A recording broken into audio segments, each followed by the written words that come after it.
Palmer balas kritikan pedas usai bawa Chelsea raih 2 trofi. Cole Palmer angkat bicara setelah membawa Chelsea menutup musim 2024-2025 dengan 2 gelar bergengsi, UEFA Conference League dan Piala Dunia antar klub. Bintang muda The Blues itu menyebut bahwa timnya sempat jadi bulan-bulanan kritik, namun akhirnya mampu membuktikan diri sebagai kekuatan baru di kancah sepak bola dunia. Chelsea menyudahi musim dengan manis, mereka menang 4-1 atas Real Betis di final Conference League, kemudian tampil luar biasa saat menundukkan PSG 3-0 di partai puncak Piala Dunia antar klub. Sebuah pencapaian luar biasa bagi tim yang awalnya tidak dijagokan. Sebelum turnamen, banyak pengamat menilai Chelsea tidak lebih unggul dibanding lawan-lawannya. Real Betis disebut-sebut punya pengalaman Eropa lebih baik.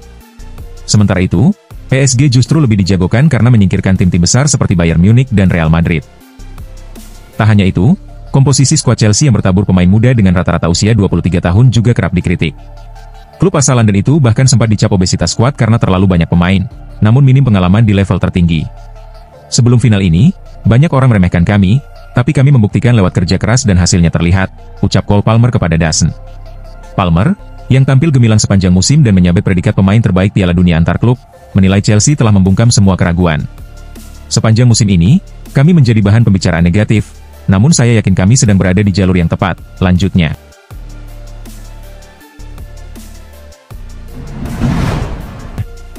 Joao Pedro sindir PSG yang kehilangan kendali emosi di final Piala Dunia antar klub 2025. Laga final Piala Dunia antar klub 2025 antara Chelsea dan Paris Saint-Germain tidak hanya meninggalkan cerita soal skor mencolok 3-0, tetapi juga menyisakan ketegangan panas usai peluit akhir dibunyikan. Beberapa pemain dari kedua tim terlibat cekcok, dan salah satu yang menjadi sorotan utama adalah insiden antara Joao Pedro dan Gianluigi Donnarumma. Konflik memanas ketika pelatih PSG, Luis Enrique, terlibat langsung. Tayangan ulang menunjukkan Enrique menunjuk wajah Joao Pedro, yang kemudian jatuh sambil memegangi wajahnya. Momen ini segera menjadi viral dan memancing perhatian luas dari media serta publik sepak bola. Menanggapi kejadian tersebut, Joao Pedro memberikan pernyataan yang secara tersirat menyindir PSG. Dalam wawancara bersama Sport TV, pemain asal Brasil itu menyayangkan sikap tim lawan yang dinilainya gagal menjaga emosi ketika menghadapi kekalahan besar. Menurutnya, di pertandingan sebesar final dunia, semua pihak harus mampu menunjukkan ketenangan dan sportivitas. Namun, ia menilai PSG gagal mengontrol diri saat situasi tidak berpihak kepada mereka. Saya rasa mereka kehilangan kendali emosinya, tapi itulah sepak bola, ujar Pedro singkat namun penuh makna. Meski menjadi bagian dari keributan itu, Pedro memilih untuk tidak larut dalam drama. Ia menegaskan bahwa fokus utamanya adalah merayakan kemenangan besar bersama Chelsea, bukan memperpanjang konflik. Kita baru saja memenangkan turnamen besar, dan sekarang saatnya menikmatinya.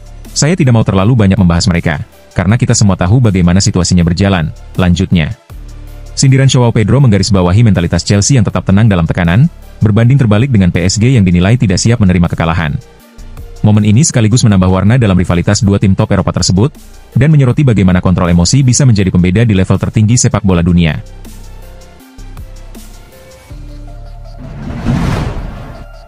Piala Dunia antar klub 2029, PSG sudah lolos, Chelsea masih tanda tanya. Meski berhasil menjuarai Piala Dunia antar klub 2025 dengan kemenangan gemilang atas Paris Saint-Germain, Chelsea belum tentu akan ambil bagian di edisi 2029 mendatang. Pasalnya, berdasarkan regulasi terbaru FIFA, status juara bertahan tidak menjamin keikutsertaan otomatis dalam turnamen 4 tahunan tersebut.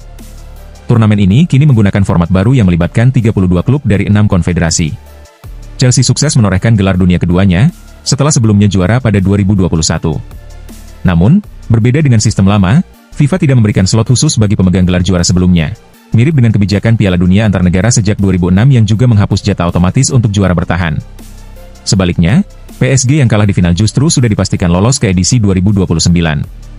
Hal ini dikarenakan keberhasilan mereka menjuarai Liga Champions musim 2024-2025, yang secara otomatis mengamankan 1 dari 4 tempat yang disediakan UEFA untuk para juara UCL di rentang waktu tertentu. Untuk Chelsea, peluang tampil di Piala Dunia antar klub 2029 masih terbuka, tetapi harus diperjuangkan. Klub asal London itu harus menjuarai Liga Champions pada salah satu musim di antara 2026, 2027, atau 2028, atau setidaknya mengakhiri 4 musim beruntun yakni 2024 hingga 2028 di 8 besar peringkat UEFA klub terbaik. Sebagai informasi, dari 12 slot wakil UEFA, 4 akan diberikan kepada pemenang Liga Champions pada 4 musim berbeda, sementara 8 sisanya diperuntukkan bagi tim-tim dengan peringkat koefisien tertinggi UEFA yang belum pernah menjuarai UCL selama periode tersebut.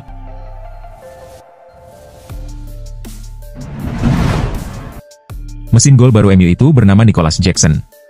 Nicolas Jackson berpotensi menjadi senjata baru Manchester United di lini depan musim depan. Penyerang asal Senegal itu tengah dikaitkan dengan kepindahan dari Chelsea, menyusul situasinya yang kian tidak menentu di bawah kepemimpinan Enzo Maresca. Sejak awal bursa transfer musim panas ini, Jackson disebut-sebut tidak masuk dalam rencana utama pelatih anyar Chelsea. Datangnya Liam Delap dan Joao Pedro memperkecil peluang Jackson untuk mendapatkan waktu bermain reguler, memaksanya mempertimbangkan opsi pindah klub. Manchester United disebut sebagai salah satu peminat serius. Menurut laporan Sky Sports, pelatih Ruben Amorim tengah mencari sosok penyerang baru karena belum puas dengan performa duet Joshua Zirkzee dan Rasmus Højlund. MU pun tertarik kepada Jackson yang dinilai sudah teruji di Premier League bersama Chelsea. Jackson memang tampil cukup baik musim lalu, dan meskipun belum sepenuhnya konsisten, kemampuannya mencetak gol dari berbagai situasi dianggap sebagai modal penting bagi lini depan setan merah. Namun, hingga kini belum ada pendekatan konkret dari pihak MU. Prioritas Manchester United saat ini masih tertuju pada transfer Bryan Mbeumo dari Brentford. Setelah itu, klub akan fokus menjual beberapa pemain sebelum serius berburu striker anyar. Jika benar-benar ingin merekrut Jackson, MU harus bersiap mengeluarkan dana besar. Chelsea diyakini mematok harga sekitar 60 juta euro bagi klub manapun yang berminat. Dengan kebutuhan akan penyerang produktif dan pengalaman Jackson di Premier League, bukan tidak mungkin ia menjadi mesin gol baru yang dibutuhkan MU di musim mendatang.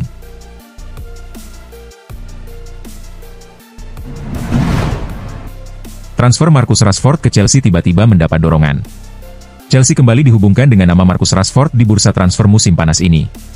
Meskipun rumor tersebut sempat meredup, situasi terkini di skuad The Blues membuat spekulasi itu kembali mencuat. Kepergian sejumlah pemain menyerang seperti Noni Madueke dan Jadon Sancho, serta masa depan Mihailo Mudryk yang masih abu-abu, membuat Chelsea kekurangan stok di sektor sayap. Selain itu, dua nama lain, Christopher Nkunku dan Joao Felix, juga disebut-sebut akan meninggalkan Stamford Bridge. Di tengah kondisi tersebut, Rashford kembali masuk radar. Penyerang berusia 27 tahun itu sebelumnya sempat dikaitkan dengan Chelsea, dan meskipun ketertarikan itu sempat mereda, kini muncul kembali menyusul laporan bahwa Barcelona yang juga meminati Rashford kemungkinan batal merekrutnya karena kendala biaya. Menurut laporan dari Chalk Offside, Direktur Olahraga Barcelona, Deco, mulai mempertimbangkan ulang transfer Rashford. Hal ini membuka peluang bagi klub lain seperti Chelsea dan PSG untuk mengambil alih pemburuan sang pemain. Rashford sendiri bukan sosok baru di Premier League. Ia telah mencetak 138 gol dalam lebih dari 400 penampilan untuk Manchester United. Namun, inkonsistensi masih menjadi tanda tanya besar dalam karirnya. Musim lalu, Rashford dipinjamkan ke Aston Villa di paruh kedua musim. Salah satu performa terbaiknya justru terjadi saat menghadapi Chelsea, ketika ia menciptakan 2 assist dan membawa Villa bangkit menang 2-1 atas The Blues.